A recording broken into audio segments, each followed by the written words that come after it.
خۆشەویستانی کورسات نیوسڵاوتان لەبێ لەگەڵاوکارانم بەیەکەوە پانۆرامای ئەم شەوتان پێشکەشەکەین. کۆمەڵێک کێشەی هەڵپەسێراو لە نێوان هەرێمی کوردستان و بەغدا هەیە بە جۆرێک کە کاریگەری ڕاستە و خۆی بەسەرژیان و گوزەرانی خەڵکەوە هەیە لە موچەوە بگرە بۆ کۆتایی. نازانرێت ئەم کێشانە کەی چارەسەرە بن، خەتای بەغدا یان خەتای هەرێمی کوردستانە یان خەتای هەردووچیانە و خەتای هیچیان نیە. هەندێک جار کە لە دیمانەکانە بینی و هەستەکەی خەتای خەڵکی کوردستان بێت. لەلایەکی ترەوە بەهۆی بێموچەیەوە لێکەوتەکانی وای کردووە کە پرۆسەی خوێندن لە دوو پارێزگا و دوو ئیدارە پەچی بکەوێت و نزیک بووینەوە لە نیوەی ساڵ، بەڵام تا ئێستا خوێندکار و قوتابی لە هۆڵی خوێندن دابڕان. چارەسەری ئەم کێشانە بەرەو کوێ؟ پرۆسەی خوێندن لەکوێ؟ چێ ئەبێت نقطەیەک دانێت یان ئەم پەڕەپڕ لە ئاڵۆزیە هەڵداتەوە پەڕەیەکی سپی بکات؟ لەگەڵ بەڕێز چۆمان محەممەد ڕێخەری ژووری یاسای بزوتنەوەی گۆڕان گفتوگۆ دەکەین. کاک چۆمان بەخێر بێت. زۆر سپاس. بۆ ناوەناومان دووتەکەین. سپاس بۆ دەرفەتانە. ئمە کورسات ماڵی هەمووانە و بە شانازیەوە لەم بڵند گۆ پیرۆزەوە بۆ وتنی ڕاستی و بەرچاوڕۆنی بۆ هاوڵاتیانی هەرێمی کوردستان هەمیشە شەرەفمەندین. ئێمە خۆشحاڵین، ئێوە خاوەن ماڵن. زۆر سپاس. سپاس بۆ بەڕێستان. کاک چۆمان ینی بالەوە دەست پێ بکەین چێشە هەڵواسراوە پێسەراوەکانی نێوان بەغدا و هەرێم پەیوەندی بە چیەوە هەیە؟ پەیوەندی جاران بەسەلاوت قوارەی هەرێم نامێنێ و جارانەیانوت مەسەلەن ینی کۆمەڵێک چیرۆکی هە بۆ هەموو ئەوانە کاڵ بوونەتەوە. ئێستا ڕاستە و خۆ گەیشتۆتە سەر گیرفانی خەڵک، قوتی خەڵک. بەڵە سەرەتا بەناوی خوا دووبارە سپاس بۆ جەنابتان و کورساتی عەزیز. لە ڕاستیە ئێمە ئەم ساتە وەختەی کە ئێمە لە حوزوری ئەوی بەڕێزا گفتوگۆکەین دۆخی هەرێم زۆر هەستیار و ئاڵۆزە، زۆر قەیرانی جۆر بە جۆر و جیاواز بەڕسکی بە هاوڵاتیان و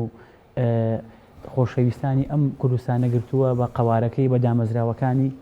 لە ڕابردووە لە دوای دروستبوونی دەوڵەتی تازای عێراقیەوە 2023ەوە ئێمە کە کاتێک دەستوری هەمیشەی عێراق پەسەند کرا وردە ئێمە کە حزورێکی گەورەمان هەبوو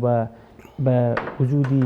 بەڕێز ڕەوانشاد جەنابی مام جەلال و حزوری کاکنەوشیروان و ئەو سەرکردانەی تر بۆ نووسینەوەی دەستور و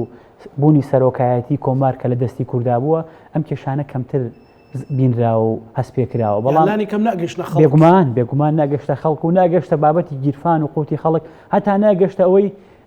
مەترسی لەسەر سنوور و بەکارهێنانی هێز و زۆر چەمکیتر ببێت. بەڵام ئەمانە وردە گەورەتر و زیاتر بوو لە بابەتی دەستبردن بۆ مادەی سەوچل و بەکارهێنانی هێزەوە، لە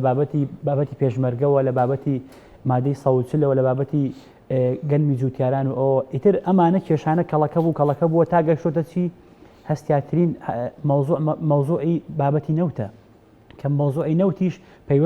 پەیوەستە بە موچە و شایستەدارایەکانی هەرێمی کوردستانەوە. هەموو ئەمانە زۆر زیاتر کەی زەق بووەوە لە دوای دەرچوونی قەراری مەحکەمەی ئیتیحادیە و بۆی کە یاسای نەوتوغازی هەرێمی کوردستان نادەستوری و بڕیارە بە عەدەم دەستوریەتی کارەساتەکە گەورەتر و زیاتر بوو دوای دەرچوونی بڕیاری ئەوەی دادگای ناوبژیوانی پاریس. ئیتر ئەمە تقریباً شەوتێکی گەورە بوو کە یان گورزێکی کەمەرشکێن بوو بەر هەرێمی کوردستان کە و لە 25 سێوە ئێمە هەرێمی کوردستان ناتوانێت بە ڕسمی نەوت بنێرێتە دەرەوە نەوت بفرۆشێ. یعنی دوای ئەوەی ئەو بڕیارەی تەحکیمیە و دوای قەرارەکەی مەحکەمەی ئیتیحادی ئێتر هەرێمی کوردستان کەوتە تەفاوز و گفتوگۆ بۆ ئەوەی کە جۆرێک لە ڕێکەوتن و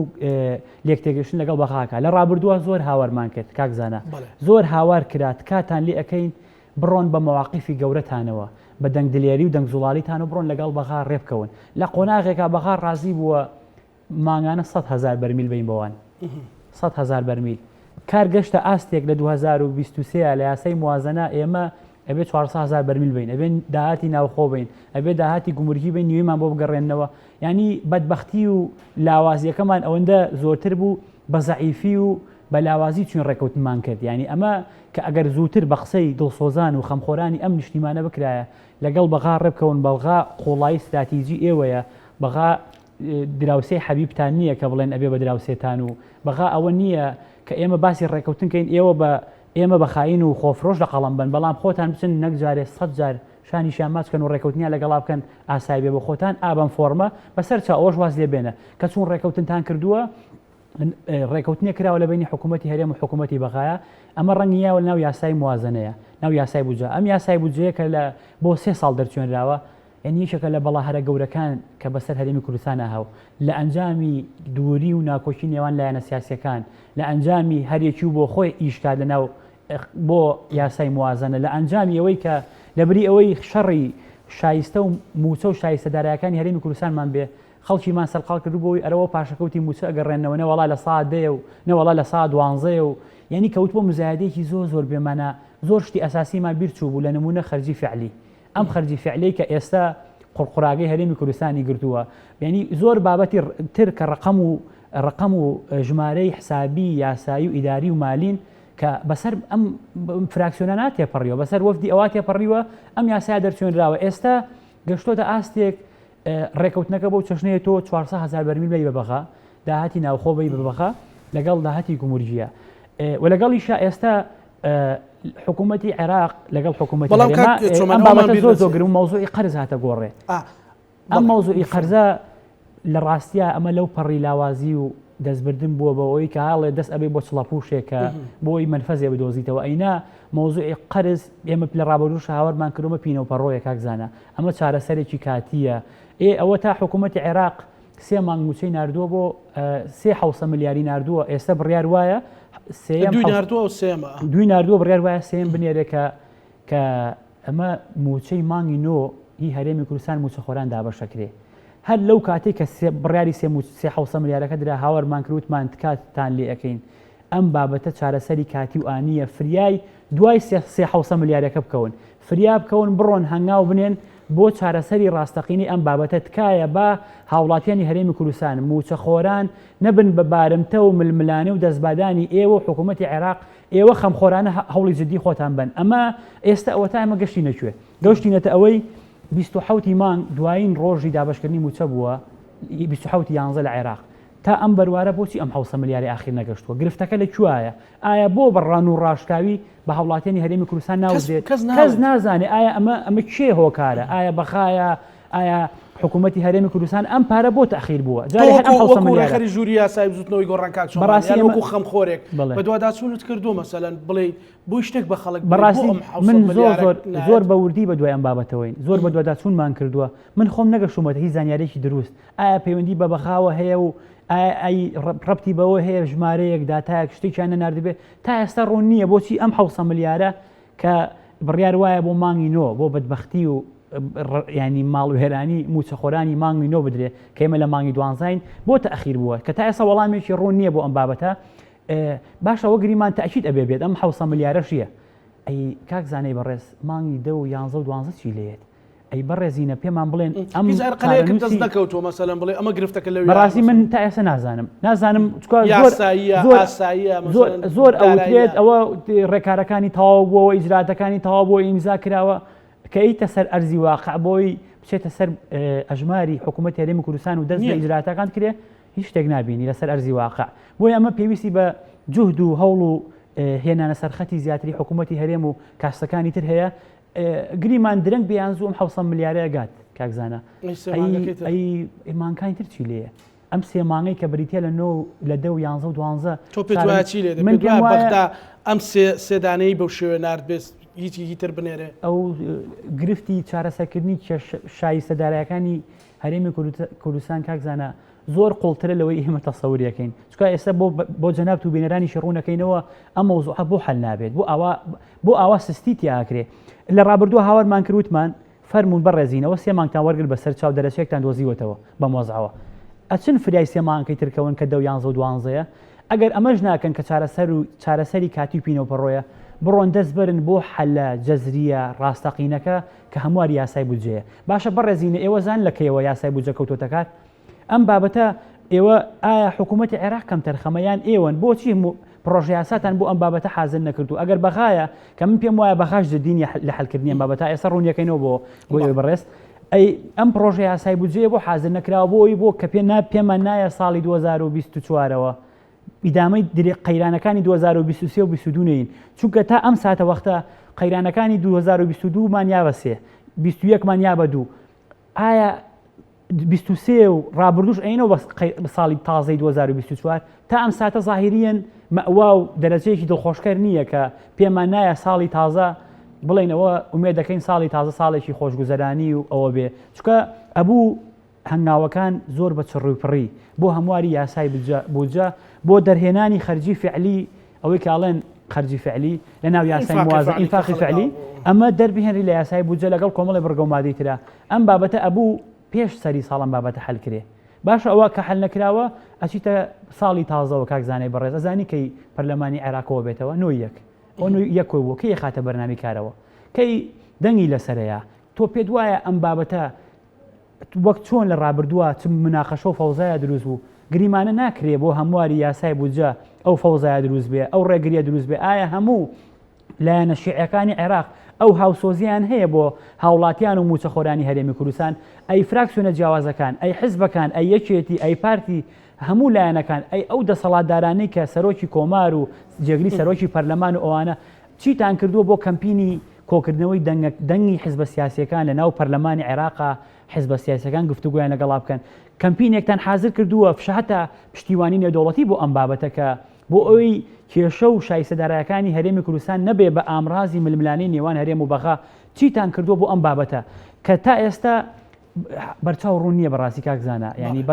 هەنگاوەکان دڵخۆشکرد نییە بۆیە بە بەدید و تێڕوانینی من ئەبوو ئەم بابەتانە زووتر حەسم وایە زووتر هەنگایی بۆ بنرایە ئێستا یەک شت لێرە کاک چۆمان پێت وایە ئەوان جوودەکان هەرێم حکوومەتی هەرێم جوودەکانیان زدی بۆ بەڵام بەغا نایە جوابیان داتەوە یان دەستیان پێەکە خۆی لە ڕاستیە هەردووچیانن بەڕاستی ینی بۆی ئێمە هەر جەڵدەکە لە حکوومەتی هەرێم و قوارەکە نین ئێمە قواری خۆمانمان خۆشوێ کاکزانە ئەم هەرێمی کوردستانەمان خۆشەوێ و ئێمە لەو تایپەش نین هەر ڕەخنە لە خۆمان و هەر ڕەخنە لەوە گرین بەڵام کەم تەرخەمی لە ئێمەشۆ هەبووە دیر و تێڕوانینەکانمان زۆر حیزبی بۆ چارەسەرکردن و بۆ شێوازی مامەڵەکردن لەگەڵ بەغایە ینی حتا ئێستا یەکێتی و پارتی ئایا وەک یەک مامەڵەکەن لەگەڵ بەغایە ئایا پێیان وایە قوڵایی استراتیژی ئێمە بەغایە یاخودنا یەکێتی و پارتی دید و تێڕوانیان جیاوازە بۆ ئەم بابەتە حیزبەکانی تر جیاوازە ئەمە وای کردووە یەک دید و تێڕوانی نیشتیمانی بۆ چارەسەرکردنی پرسەکان لە بەغا دروست نەبێ ئەمە گرفتێکی گەورەیە وواشی کردووە حکوومەتی هەرێمی کوردستان بە دیدی من لە زۆر مەجالە ینی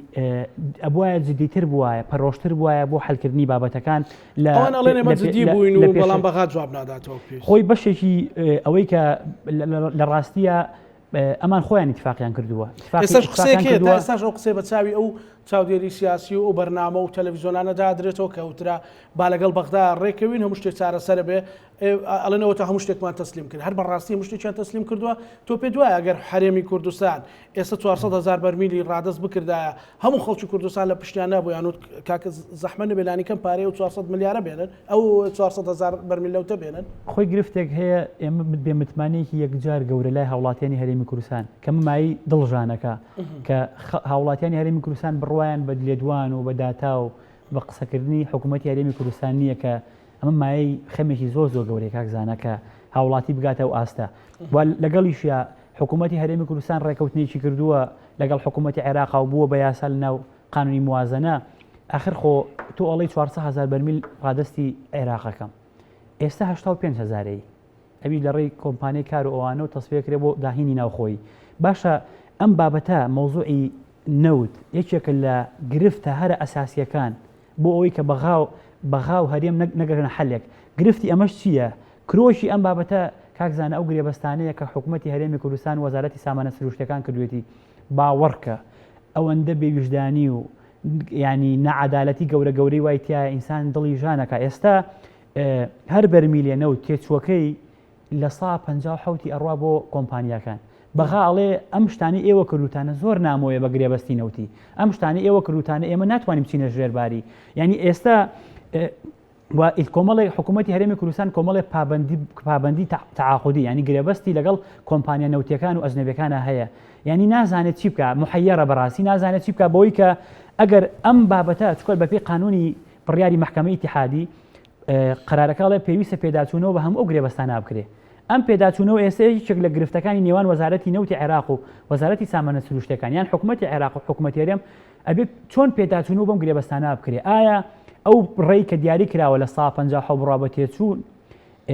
گرێبەستەکان لە هەرێمە چۆن کراوە کاکزانە بۆ نەک من لەگەڵ وەزارەتی سامە سروشتەکان لەگەڵ کۆمپانیایەکە بۆ حەقڵی ڕێکەوتوێتی کاکە تۆ بە دوایە بگەڕێ بیدۆزەرەوە دەری بهێنە بۆ مەوزوعەکەی چەندمان فرۆشت لە سا ئەو نەدەینێ لە عێراق وان نییە لە عێراق گرێبەستەکان گرێبەستی خزمەتگوزاریە دۆزینەوە گرێبەستێکە دەرهێنانی گرێبەستێکە فرۆشتنی گرێبەستێکە ئەمە وای کردووە عێراق ناچێتە ژێرباری ئەو ڕقەمە گەورانە کە بریتە لە سا 57 داهات بڕواتی فرۆشتنی نەوت بۆ ئەوە ئەگەر بەزەر بوو تەقسیم لێکی بینەوە کاکزانە ئەو 400,000 بەرمیلەی کە ئەبێ حکوومەتی هەرێم بیا بە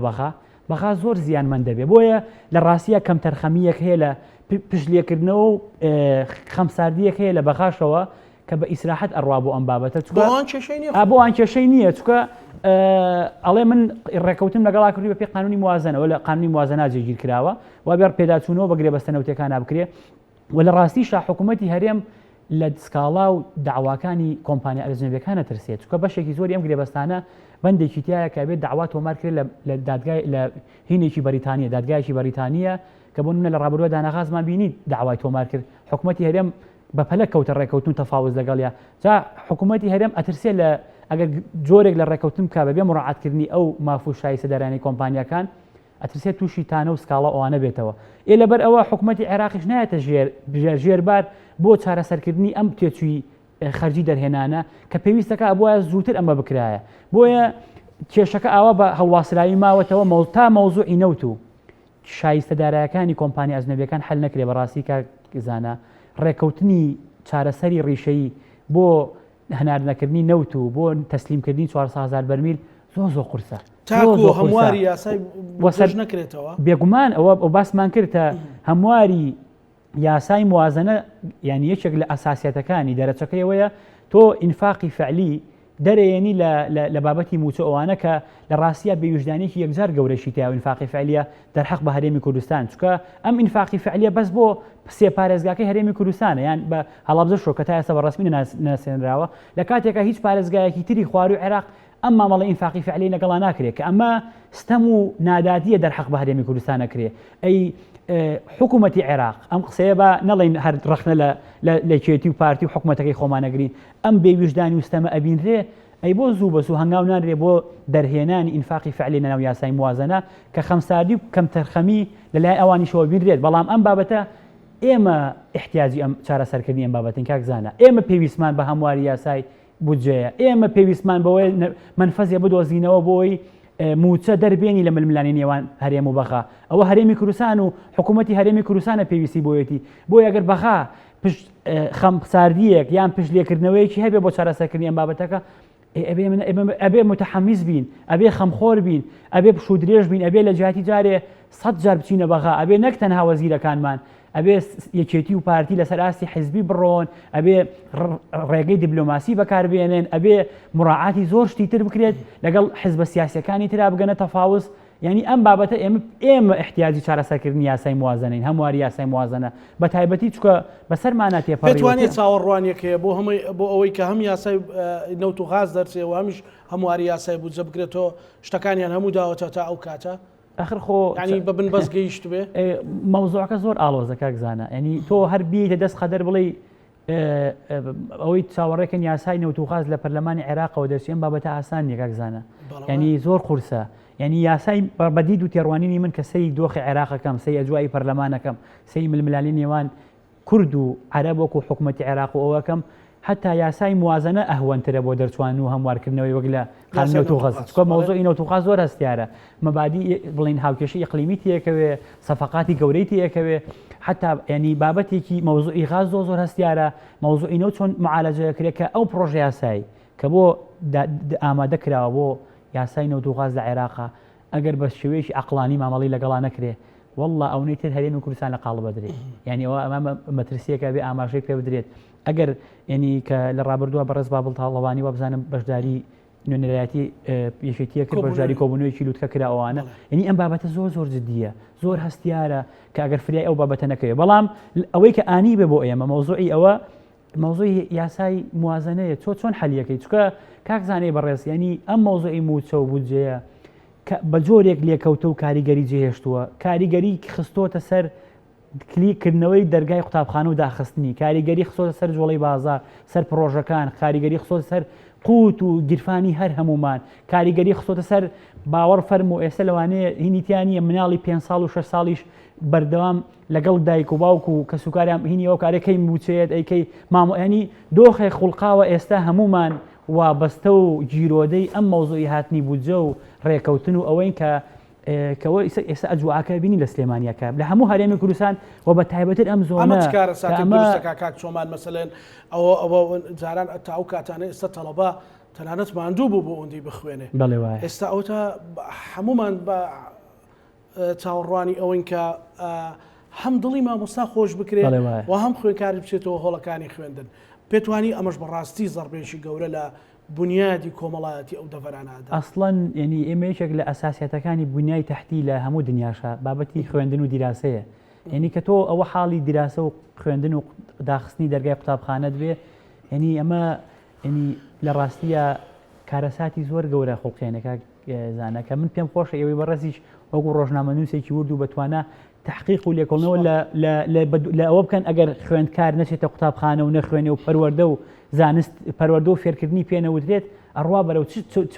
چ کارە ساتباریە کە واز لەوە بێنە کە کۆمەلگایەکی نەخوێنەوار و ینی ئەوە ناڕۆشن و تاریکت لێ دەرەچێت ئەی باشە ئەی ئەم مناڵانە سەرخاڵی چی بن خەریک بن بە چیەوە ئەگەر تعلیم و پەروەردە نەبێت هەر ئێستا دەیان تەداعیاتی کێشە و لێکەوتەی خراپ بۆ لە ئەنجامی نەخوێنی قوتابیانەوە فێر بووە بەڵام ئەم قسانە بۆچی ئەکرێت کاکزانە ئەمە بۆ ئەوە ناکەین بڵین ئێمە ئەوەین ینی بابەتی مامۆسایان و حەقی مامۆسایان هەتا سەر ئێسقانەک مامۆسایان و موچەخۆران هەتا سەر ئێسقان ڕەوایە و مافی خۆیانە موچیان پێ بدرێ و ئەوە بکرێ بەڵام پرسیارە گرنگەکەەوەیە کاکزانەوە ئەوە نزیکی 2 مانگونی و ئەڕوات خوێندن لەم زۆنە ناکرێت لە 2 پارێزگا و 2 ئیداری سەر بەخۆیە چی ئەبێ لە خەمی ئەم بابەتا بێ کاکزانە ینی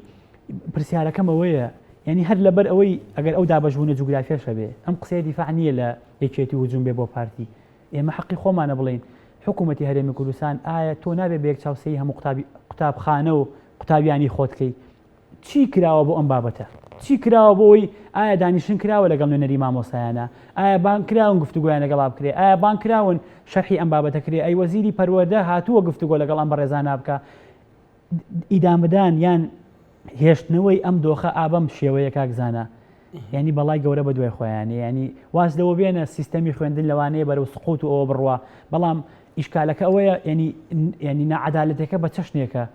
من فەرقی هیچ شوێنێ ناکەم کاکزانە بەڵام پرسیارەکەەوەیە بۆ قوتابی و قوتابخانەی ئەم زۆنە دابخرێ و ینی حکومەت لەکوێ معادلایە وەزیرەکانمان لەکوێ معادلان ئایا بۆ خەمێکی ینی بۆ نمونە ئەبوو ینی ئێستا بۆ نەم ڕۆکۆبوونی ئەنجومەنی وەزیران بووە بۆ قسە لەسەر ئەم پرسانە ناکرێ بۆ کۆبوونەکانی ڕابردوور باز نەکراوە بۆ بە دوای حەلی جەزری ئەم بابەتە بڕۆن گفتوگۆیان لەگەڵا بکەن شەرحی وەزعەکەیان تێبگەن بۆی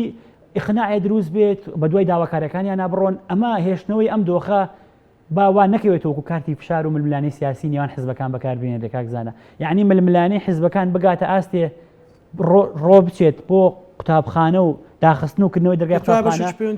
کارەساتە کە من وایە بینم بەشێکی وایە بینم کە بووە بە ململانێ و دەستبادانی حیزبی و ئەوە ئەینا ئەگەر لە چوارچێوەی خەمخۆری دڵسۆزی و سەیری کاکزانە ئەگەر لە چوارچێوەی تەداعیات و لێکەوتە خراپەکانەوە سەیری بکەیت زۆر ئەستەمە ڕێگە بەخۆ بە ویژدانە ڕێگە و پێ بە ئەوە بە ئاسانی ئەم هەموو قوتابخانە دەرگاکانی دابخرێ ئەم هەموو مامۆسای لەسەر جەدا بێ جادە و ڕێگەوبانەکان بێ تۆ نەچی بە دوای داواکارەکانی و گفتوگویان لەگەڵانەکەی پتیان بگەێنی بە ڕازگۆیی قسەیان لەگەڵا بکەیت چۆن ئەگەر ئەمە نایبنی مەسئولیت و بەرپرسیارەتی کاکزانە ئەگەر مەسئولمان پەیوەندی بەوە هەیە کە حکومەت دەزانێت کە مامۆسایان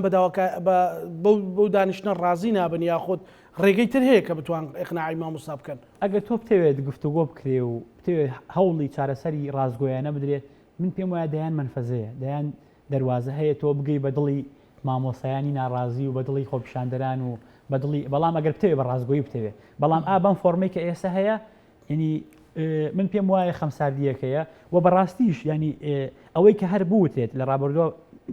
وتەبێژی حکومت باسی ئەوەی کرد کە کۆمەڵی مامۆسای بەڕێز ویستیان بچنە بەغا و ساحەی تەحریری خۆپیشاندان گوتیان ئەوە موچەکەی ئێوە ئەبێ داوا لە بەخاکەنەوە ینی خۆ ئەمە ئایا هەر بە فعلیە بێ مامۆستا داوا لە بەغا بکە یانە بێ داوا لە حکوومەتی هەرێمی کوردستان کە ئەم موچێ لای کێیە مامۆستا موچەی لای کێیە لای بەخایان لای حکوومەتی هەرێمی کوردستانە تۆ بێت ئەم بابەتە بێت لە هەرێمی کوردستانە حەل بکرێ بەڵام زەختەکە و فشارەکە بۆ بێت حکوومەتی هەرێمی کوردستانیش گورج و گۆڵتر بێت پەلەترکە متەحەمیس بێت بۆ چارەسەرکردنی ئەم کێشانە ئەم کێشانە چارەسەر نەکرێت کاکزانە ئێمە نوقڵانەی شەڕ بۆ هیچ شتێ لێ ناین بەڵام ئەمە خوێندنەوەی واقعە سی پێدراوە سیاسیەکان و واقعەکەی وەڵی 2024 باش نایبینم بۆ دۆخی دارایی بۆ دۆخی کۆمەڵایەتی بۆ دۆخی سیاسی بۆ دۆخی بەریەکەوتنی نێوان حیزبەکان با ئاوا ینی پێویستیمان بەخەمخۆریچێتە بانگەشی هەڵبژاردنەوە بابەتانەوە ڕەنگە دۆخەکە زۆر قورستر بچینە بانگەشی هەڵبژاردن بۆ پەرلەمانی کوردستان بەڵام سی بانگەشی هەڵبژاردن کە لە کەرکووکە کاکزانە ینی ئێمە کە ئێستا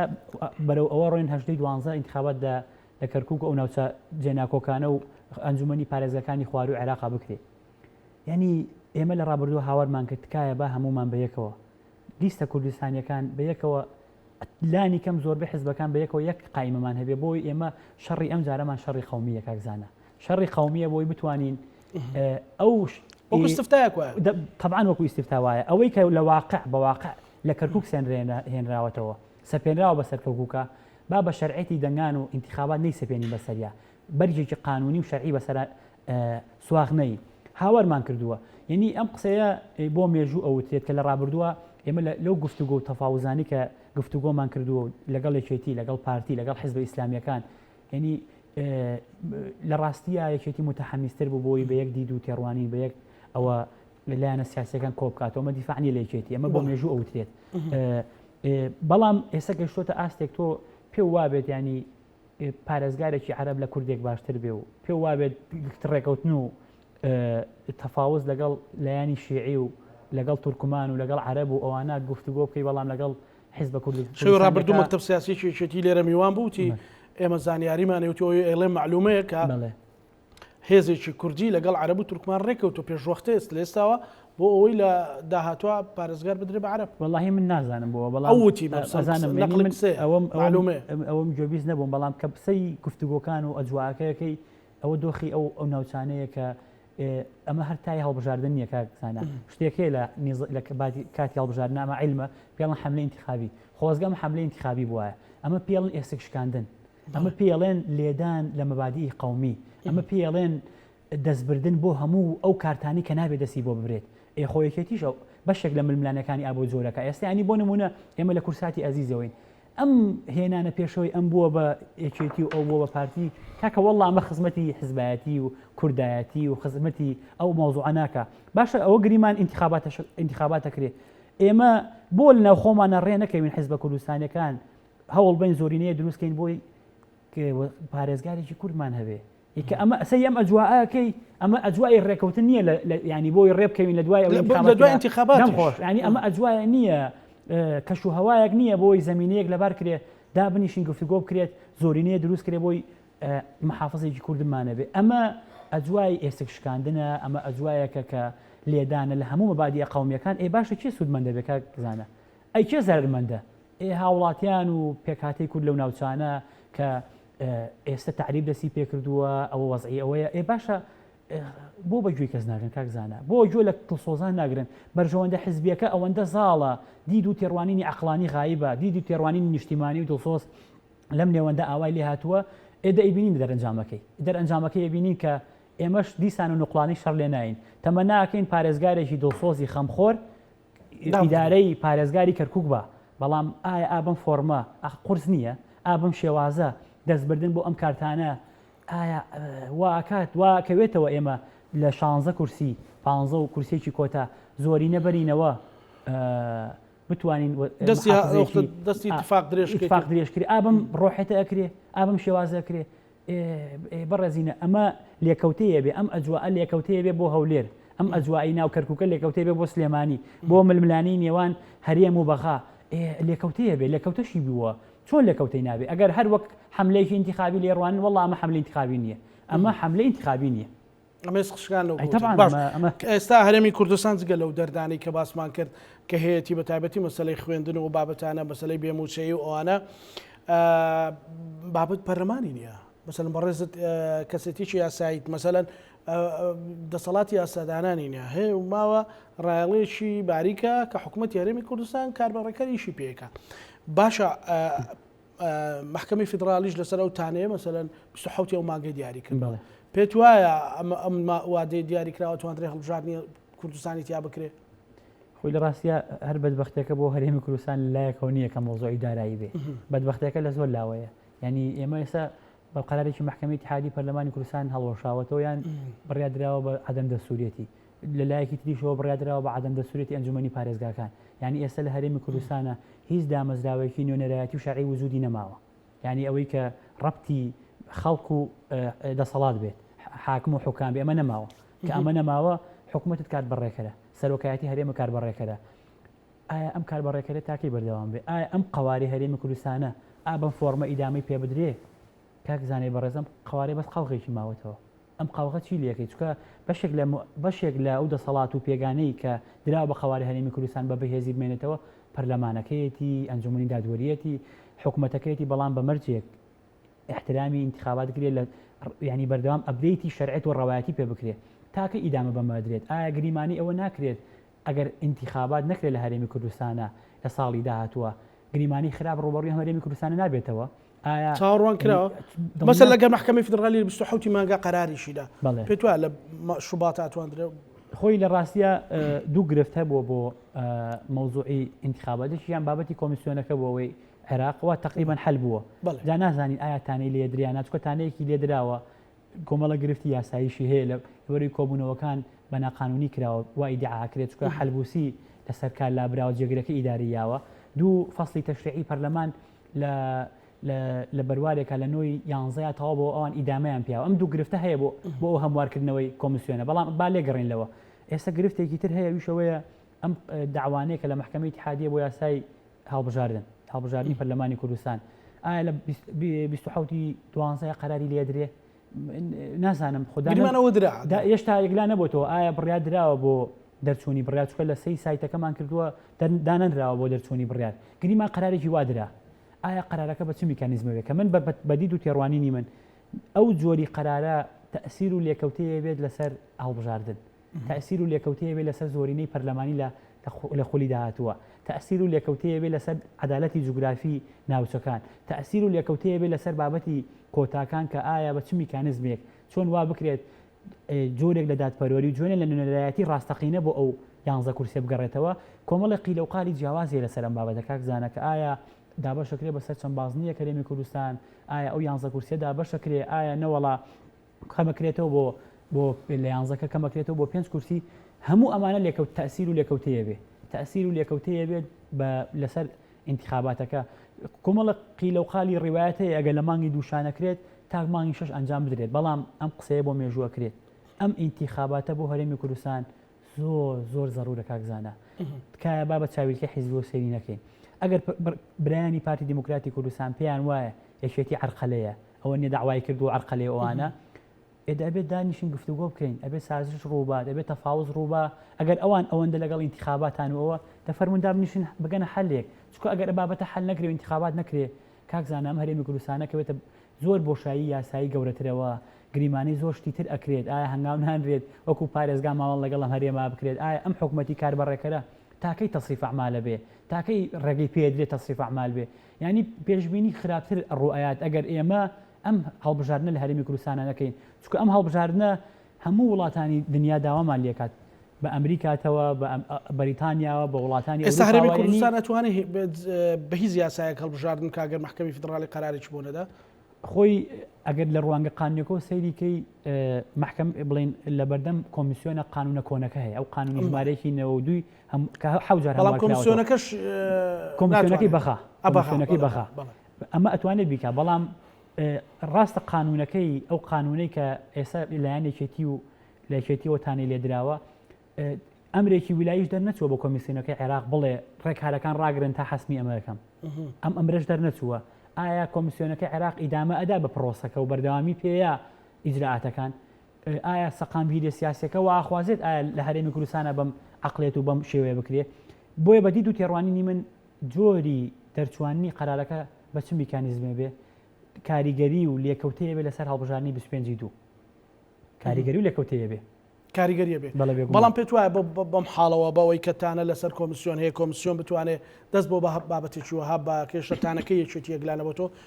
ئێستاش مەسەلەن سەرۆکیەکێتی و سەرۆکی ئەنجومەنی باڵای دادوەری عراق کۆبوونەوە بربەست و ناکۆچەکان دەستوری یاسا بەکارخاڵی یەکلاکەرەوە بن ینی ئەوە سەرۆک بافڵ لەگەڵ سەرۆکی ئەنجومەنی دادوەری کۆبووتەوە مەسەلەن ئەنجومەنی باڵای دادوەری ئەمانە پێتوانێ بۆ ئەو بێ کە قەرار بدرێت خۆی بەڕاستی ئەم داوای دواکە و زۆر دواکەوتووە ئەبوو دوو جەلسە پێشتر قەراری تیا بدرێ چکە لە دوو جەلسە پێشتر دانرا و بۆ دەرچوانی بڕیار بۆ دواکەوتۆ بەڕاستی نازانین ئایا بەڵام ئێستا یەکێک لەو شتانی کە محکەمەی اتحادی داوای استیفسار و بڵێن مبرری داوە ینی بلاوای ئەوەی کردووە کە ئایا وەڵاممان بنە کۆمیسیۆنەکەی عێراق ئەگەر ببێ بە چەند بازنێک چۆنی دابەشەکرێت دی دوتی ڕواینەکانتان چیە ئەو 11 کورسیە چی لێت یعنی محکەمەی اتحادی لێکۆڵینەوە وربینی کردووە بە ئەو پرسانە چاوەڕێەکەین ئایا 27 12 قەرارەیە کە ئومێ دەکەین ئەو قەرارە بدرێت بۆی ئاسۆیەک ڕوون بێتەوە ئایا چۆنی انتخابات لە هەرێمی کوردستان هەکرێت ئایا 25 دو هەکرێت یاخودنا کە من بەش بە حاڵی خۆم نازانم ینی ئایا قورس ئەیبینم لەو تۆقی تا انتخابات کرێت ئەگەر زوو بەزوو ئەو داوایەک لا نەبێتەوە ئەگەر زوو بەزوو یەکێتی پارتی نەگەنە زۆرێک لە ڕێکەوتن چکە ئەم بابەتە کاڵم ڕێکەوتن بۆ دابشکردنی کێک ناکاکزانە بۆی انتخابات بە سەقامگیری جۆرێک لە سەقامگیری ئەنجام بدرێت یاخود بۆ ئەوە نەبێت کە ئاڵێن ڕێکەوتن کرێ جۆرێک لەوە هەبێت بۆی زمینەیەک لەبار بێ ینی ئابە مۆزاشەوە تۆ ئەگەر ئابە مۆزاوە کرێ هەر بەجددی خەڵکاواتی بۆ انتخابات کاکزانە ئابم ڕۆحێت و بەم عقلێت و بەم زەهنیەتەوە کە گیرفان و جەستەی و هەموویمان و بەتاڵە ئەبێ کەشێ لەبار کرێت خۆ بۆ ئەمە بوەڕیر نییە بۆ دواخستن من باسی ئەوەکەم کە ئەبێت جۆرێک لە ڕێکەوتن و لێک نزیکبوونەوە و گفتوگۆکردن نەبێت ینی کاکزانە ئێستا ئەم نقطەیە زۆر گرنگە یەکێتی و پارتی و حزبەکانی تر ئەم ساردی و دوورە پەرێزی لە یەکیە ینی پێ بڕوا ئەڵبژاردە نەکرێ قورسە زۆر قورسی بینم ینی قورسی بینم هەچەند ئەوەی کە وا ئەخوێنێتەوە لە ڕۆ قانونیەکەی و لە ڕۆ سیاسەکەی و فشارانە زۆر باسیەوە کرێت کە لە 25 دوای انتخابات کرێت بەسەر چاو با بکرێت ئێمە شڵین با بکرێت انتخاباتە ضرورە بەڵام زمینی بۆ لەبار کرێت گفتوگۆ بکرێت لێک نزیک بوونەوە هەبێ بۆ ئەوەی هەنگاوەکان وا نەخوێنێتەوە ئەم دژی ئەوەی کا و ئەو دژی ئەوەی کا ئەبێت بەرچاوڕوونی هەبێ بۆ یەکتری ئەگەر وا نەکەین ینی قورس ئەبێت ینی تۆ بێنە پێشاوی خۆ لە ڕابردووە یەکێتی و پارتی حوزار انتخاباتیان دواخستەوە کاکزانە ئەگەر یەکێتی و پارتی نەیانەوێت لایەکیان نەیەوێت انتخابات کات یان بەو جۆرە انتخاباتە نەکرێت کە دەنگی ڕاستەقینەی خەڵک پارێزراوە بێ گرفت دروستە بێ کاکزانە بە خۆمان نەخەڵەتێنی بە گرفت دروستە بێت جگەلەوە پێتوانی هەنگاوێک گەندرێت بۆی ئەو مماتەڵەوانە بەردەوام بێ بۆی هەڵبژاردن نەکرێ و هەرێمی کوردستان 2000 هەموو شەرعێتەکان لە دەست دات و وەکو وڵی هەچ کەسێک هەر حزبێک هەر لایەنێک لەسەر ئەم پرسیارە جوانی جەناب بکە بفەرمووت ئەمەی لە مشکە هەبێت گەورەترین خیانەت دەرەق بەم وڵاتەیەەکە گەورەترین خیانەت دەرەق بە قواری هەرێمی کوردستانەکە ینی تۆ خەمساردی بنوێنی ڕێکەوتن نەکەی گفتوگۆ نەکەی پەیوەندی لەگەڵ لایەنەکانە نەبێ بە پاساوی ئەوەی انتخابات لەم هەرێما نەکرێ و وردە مقاوماتی ئەم هەرێمە بەرە و لاوازبوون و پوکانەوە بڕوە ئەمە خیانەتی نیشتیمانی کاکزانە ئەمە حەقوایە هەر کەسێک هەر حزبێک ئەوە کاتە بێت ئەبێ بەربەران کرێت ئەو کرێت چۆن شتی واکرێت تۆ بەس لەبەرەوەی سوور بزانی ئەڕۆی بۆ نەتیجەیەکی خراپتر کەم تەرخەمی ئەنوێنی و ئەتێ ئەو نەتیجە ڕووبە چێ خزمەت بەمەکە کاکزانە چێ ئەوێت ئەم هەرێمی کوردستانە ئەوە بە لاوازی و بە بچووکی بمێنێتەوە چێ ئەوێت ئیدامە بدرێت بە ئەوەی کە دامەزراوەکانی پەرلەمان و ئەنجومەنی پارێزگا و حکوومەتەکە ئەوە ئابوو فۆرمە بمێنێتەوە چێ سوودمەندە کاکزانە ئەوەی کە ئەوەی ئەوێت ئیدامە بەم قەیرانە نەبە ئەوێ لە ژێر پەردەی نەمانی پەرلەمان و ڕقابە و دامەزراوەکانەوە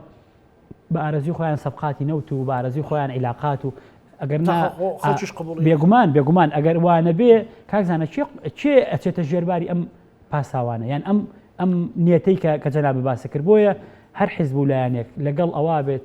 انتخابات نەکرێ بۆی کە ئێمە دامەزراوەکەمان تووشی شەلەل و قەوارەکەمان تووشی پوکانەوە بێ ئەمە گەورەترین زەربێ لە کورد و لە مێژووی خەباتی 100 ساڵەی کە ئەم هەرێمی کوردستانە هەوڵی بۆیاوە خۆ ئەمە کاکزانەی بەڕێز ئەمەی کە ئێستا هەمانە هی دوێنێ پێرە نییە ئەمە هی ئاوڕبەرەوە بۆ مێژوو جەنابی مامجلال بەڕەحمەت بێ و جەنابی کاگنەوشیروان و دەیان و سەدان و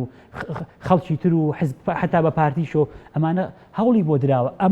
ئەمەی کە هێسا هەیە با بە ئاسانی و بە بچوکی و بە سووکی سیر نەکرێت کاکزانە